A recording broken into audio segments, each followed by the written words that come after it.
It's an old story. You know, that's the truth. That the question at the heart of it, it is a revenge thriller. There is a question of what is too much. So how much revenge is it legitimate to take? And you know, one might say that possibly Cassie goes a bit too far.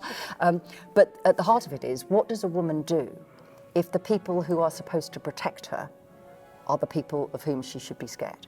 So for me, putting two young women centre stage, and then all of the story and the other people as satellites around them felt really powerful and really important. And your beautiful lyricism, the way you just have got that gorgeous texture to how you deal with language, means that it still feels very much like my novel, which is quite lyrical.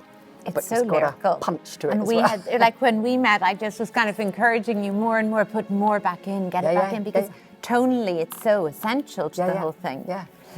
When you talk about this could be then in terms of weather, unfortunately, although there has been so many developments and a woman like Cassie does literally have more rights than she did then, we're at a real crisis point in terms of the treatment of women by the people who are supposedly there to protect them.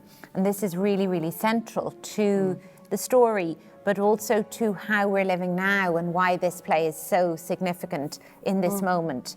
When you consider how Sarah Everard was wronged by exactly the people who were supposed to be looking after her, Beba Smallman and her sister, how they were abused in death by the police. It's not going away. My experience as a writer has been that often with really big emotions, we often find them easier to process through the vehicle of fiction, in particular. I mean, I would say that, wouldn't I? But I mean, that is, you know, what I think, and theatre, because that's the way that we can cope with fear. That's the way we can cope with powerlessness. That's the way, you know, we can cope.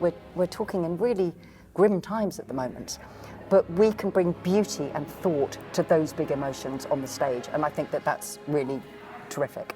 When people leave, what I would really want people to go away with is the idea that whatever happens, there is a solution in the end, that people can take back the power.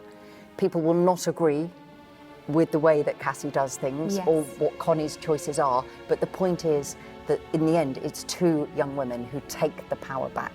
So, yeah, Gothic, justice, redemption, really good night out in the theatre. Yes.